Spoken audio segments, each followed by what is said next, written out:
हमारे पूरे बलूचिस्तान से दोस्त आए हैं। सुप्रीम कौंसिल इजलास है जिस पे हमारे नए सर्विस स्ट्रक्चर और सर्विस रूल्स के बारे में लोगों को आगाही का एक मुहिम है, ताकि हमें सारे दोस्तों को आपके मीडिया के तवज्जुह से ये पैगाम देना चाहता हूँ कि इस पर गवर्नमेंट ऑफ बलूचिस्तान भी अपना किरदार अदा करे, ताकि वादे तो वो कर रहे हैं लेकिन हमें अमली तौर पे उनका काम नज़र नहीं आ रहा है। हम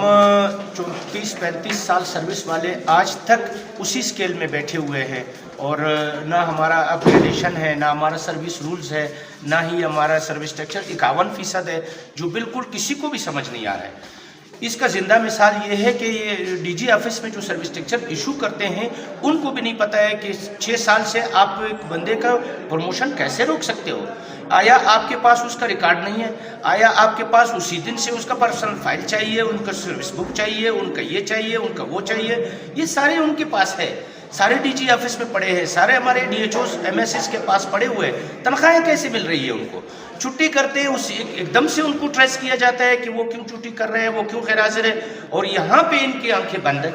मैं गवर्नमेंट बलूचिस्तान से खासकर सूबाई वज़ीर सेहत बख्त काकड़ साहब से उसके विज़न और उसके काम के हवाले से जो मीडिया पे चल रहा है, मैं उसके हवाले से उससे मुतालबा करता हूँ कि खुदा के लिए हमारे इस मुतालबात को आप हल करो। 34 साल से 35 साल से तो हल नहीं हो रहे। आपसे उम्मीद है, वज़ीर आला सरफराज बुट्टी साहब से उम्मीद है, इसी गवर्नमेंट से उम्मीद है, सेक्रेटरी हेल्थ से उम्मीद है कि ये हमारे मुतालबात हल करेंगे और हम इनकी आखिरी सर्विस के दौर में उनको दुआएं देंगे और आने वाले नस्ल उनके लिए